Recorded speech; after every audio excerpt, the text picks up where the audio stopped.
Welcome to Sister to Sister. This is the place where we have conversations about real experiences of what it's like to be Black in America. And I'm really excited today to have someone with me who I love and who I know that you're going to love as well. Simone Rivers is an incredible woman. She is a certified speaker and coach. She's quite accomplished. She's with the John Maxwell team. She's an MBA graduate, a Psych-K facilitator, a TEDx speaker, something that many of us aspire to, an international best-selling author. She's affectionately known as the Yum Yum Ambassador. She's the mother of 2 kids, and really, she's got personal experience on 3 continents as a woman, as a mother, as a wife, as a daughter, and as a friend. So I'm so excited to have you here, Simone, to share your experience of what it's like to be you in America now. So thank you so much for being here. Thank you. Thank you for having the conversation. Yeah, it's my pleasure. You know, I always, when I use the word white privilege, it often gets people's feathers ruffled because there's lots of noise right now around white fragility, which is a book I'm reading. Right. And the truth is very good book. And the truth is you don't know that you're privileged when you're privileged. You just don't know. I watched a TED Talk recently with a woman who was recently a transsexual, who was a white man for 52 years. And he said, if you would have ever told me that I had male privilege, white male privilege at that, I never would have believed it. But now that I'm a woman, he reiterated story after story after story of how he was treated clearly differently that he could not see when he was wearing a man's body. So that's the reality that I want to be able to share. And I am so honored, Simone, that you said yes to coming here and sharing your experience. And I don't take it lightly. I know that every time you have to share an experience that was an example of what it's like of being Black in America, not in a good way, it's like scratching a wound. So I honor you and respect you and thank you so much for being here. I appreciate that. As you were talking about this gentleman who had a TED Talk, I was thinking about privilege itself and why would that word bother people so much. And I thought about my own childhood just now. I grew up in the first Black incorporated town in the United States. It's called Eatonville. And I was bused from my home to a private school where I was the only Black girl in the school, Northside Christian Academy. And I remember going past these houses, like we would leave my neighborhood and I would see these beautiful homes in Maitland and they would have the sprinkler on. And I was thinking, oh my God, somebody's gonna get in trouble. They left the water on, because you didn't do that at my house. You did not leave the water on at my house if the water was running. So when I think about how I grew up and the fact that owning a home meant more to my mother than anything, and the fact that she sent me to a private school when there were days when we didn't have running water and electricity, I was privileged above all my brothers and sisters, above the people in my neighborhood. I was privileged to have that opportunity. And I knew it. I knew it. People let me know I knew it. I didn't have to disrobe in order to feel that.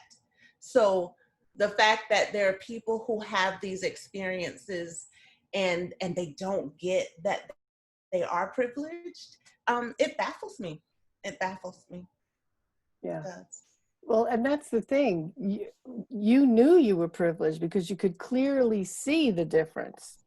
The purpose of this conversation is to show those of us who can't see it what it looks like. What it looks like. I'll tell you, and something that shocked me when I was talking to my niece, who's 28 years old, almost 28. And I told her that I was going to be doing these conversations with people to really shine a light on what it's like. She said to me, when I started working at a major retailer when she was in college, so this would have been 8 years ago, right? 7 years ago.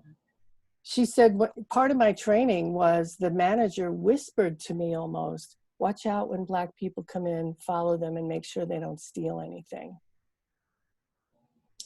That's really funny. You know why that's funny to me? And I really mean funny, because I worked for a major retailer when I was young. And do you know the average shoplifter is a middle-aged white woman? Yeah, I'm surprised. I'm not surprised. That is a fact. The average shoplifter is a middle-aged white woman. But I do understand this pervasive thought, because when I go to the store, I might have shared this publicly before. I lived in Germany for a long time, more than a decade. And I didn't experience a lot of things while I was there, but I would come home in the summer times and go to the mall. And I remember when I was a little girl, my mom told me that, we would shop at JCPenney. There was the Winter Park Mall. We would shop at JCPenney, but I couldn't go to Ivy's. Ivy's is like, today it would be Dillard's, I guess, or Bloomingdale's maybe. And she said we didn't belong down there. And my mom is approaching 90. So I didn't really understand it. I didn't really understand it. And it bothered me because I wanted to go. And when I became an adult and I made my own money, I went to the store and it was no different. But then I noticed when I came back from Germany, I went to Neiman Marcus. It was Neiman Marcus. I keep saying it was Nordstrom's, but it was not Nordstrom's. It was Neiman Marcus. And I saw this Ferragamo shoe that I really wanted. And I'm walking in the store and I'm so used to people saying hello to me. I'm that person. I'm an extrovert. If you don't say hello, I'm gonna say hello to you. That's just my way. And I was invisible. I was completely invisible. And one thing that I don't do is I don't go to the mall in a pair of jeans and a sweatshirt. I can't do that. I have to dress up to go to the mall. I have to dress up to go to Neiman Marcus, or I might not even make it in the store. People don't even notice that. But I remember going into the store, I had on all things designer, because that's what I have to do in order to get any kind of attention in that store.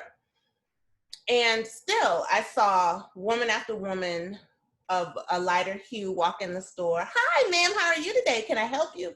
No one even said hello to me, and I felt really bad. And there was this young white girl, who was a sales clerk there. And I tried to get her attention, and she did not pay attention to me. But I saw this shoe, and I wanted this shoe. And I remember just going ham over the shoe and being careful to say I wanted in a 41, because Americans don't know that, I knew the European size. So I would kind of disconnect myself from what she was doing. And I let my credit card fall out of my purse and all the stuff. And then all of a sudden, she was happy to help me. I bought the shoe. It's a very expensive shoe. And 3 days later, I took the shoe back. And I told her that she shouldn't judge me by my skin, because she didn't want to have a conversation with me at all until she knew that I was going to buy that shoe. She just completely ignored me. And that feeling, I can't even express it with my vocabulary. It was as if I just didn't matter. In my whole life, that's all I've wanted to do, was to matter to the people I come in contact with. If I do something wrong, fine. But I was just a patron. So your niece working in the store got it all wrong. Whoever told her that. The average shoplifter isn't me. It isn't me. I know that's what the news would have you believe. That's what the Matrix would have you believe, but it isn't me. Right. That's the truth. That's the truth. And I'm sure it wasn't part of the company policy. Mm-hmm. Right? It wasn't written in a manual anywhere. And I'm saying this is not in Mississippi or Alabama or it was in South Florida, which is like being in New York or Wisconsin, right? So yeah, and that experience, you shared that experience with me in the past, and I was like, I absolutely hear you. When I walk to a major store like a Neiman's or a Macy's, I can't get them to leave me alone. I can't, I walk through, hey, you want to try this one? Do this. Hey, lady, can I help you? I don't want, and it's so funny because this whole issue of being in the store, I never noticed, I never realized, obviously, because I'm in my own white space, but I was having a conversation in a training class, and I mentioned this to you, that one of the things I talk about is when you introduce yourself to people, it's use a better word than I help people do their taxes, or I Right. help people, because Mm-hmm. most of us don't really want help. The word help makes, is you eschew help usually. No, no, no, I'm Right. Right. fine, or oh, I'm just looking. And I have to say that I was doing this class, and Lawana Bradford, again, one of my friends and a woman of color, said to me, you know what, that's true for white people, but when I walk into a store, when they say, can I help you, I feel like I'm finally being seen. Exactly. You see me. You see me. You want me here. Exactly. Never Exactly. occurred to me. Exactly. And it's not, it's every store. It's not, I mean, I talk about Neiman's, but I don't shop there now. And I choose to spend my money with people who want my money. Right. But it's not just that store. It's every store. And I used to think, or I choose to think, that it's because I'm a woman. So let's say I'm in a Best Buy or a store like that. Oh, she doesn't know what she's talking about. She wants a TV. She doesn't know. And I get the same. I have the same exact experience. However, I have quite a few white friends, and when I go with them, I'm like, hey, I want you to do this for me and see what happens. And I'm doing, testing right there in front of them, and they're like, wow, I can't believe that. So yeah, there's a blinder that you don't get to experience, and that's all a part of your privilege. It really is. Yeah, I know. I hear you. And I thank you for sharing that story, because I didn't see it until Luana pointed it out to me. When I was in corporate America, I was in my early 30s, and I was a manager, and I was a part of a team who would decide who would get promoted next. And there was a woman that got passed over time after time after time. Anna Thomas, if you're watching, you changed my life, because when I had to tell her for the third time that she wasn't getting promoted and explain to her the why, it was so enlightening when she said to me, the person you promoted does that too. And she does that too. And the one you promoted before does that too. She said, you Mm. cannot see that the reason I'm not getting promoted is because I'm Black. You cannot see it.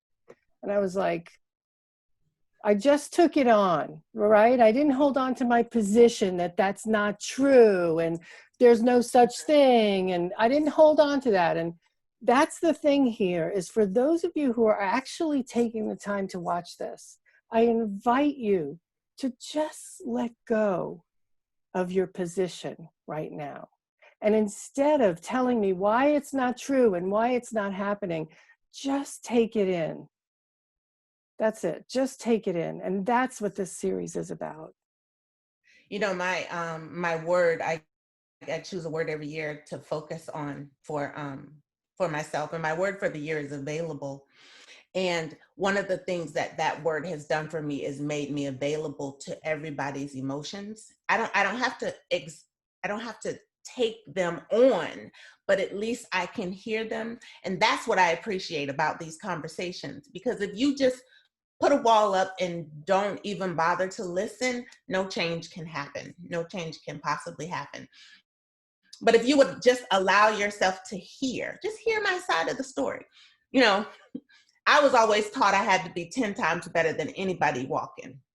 I couldn't make a B in school. I got to make an A. I couldn't do this much. I have to do this much. And that was in every job I've ever had. It's even in my entrepreneurial pursuits. I have to do more. I have to do more. I feel like I have to offer 10 times more in order to be considered equal.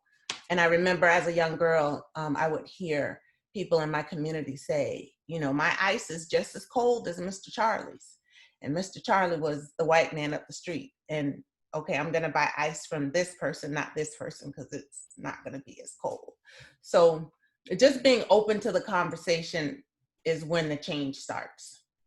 Yeah, absolutely. Thank you so much for being here. Thank you for having me. I appreciate you. I I appreciate it. appreciate your story. I appreciate your open-heartedness. And thank you. I see you, my friend. Hmm. I see you. Thank you. Thank Thank you. That means a lot to me. Thank you. Thank you. Awesome. Thank you all for being with us. And we'll be back again next Tuesday with another story from another one of my fabulous sisters. I'm so lucky I have so many beautiful women in my life to share these stories and to support all of us in seeing what we just don't see. So thank you, Simone. Appreciate you. Thank you. Bye-bye. Bye-bye, everybody.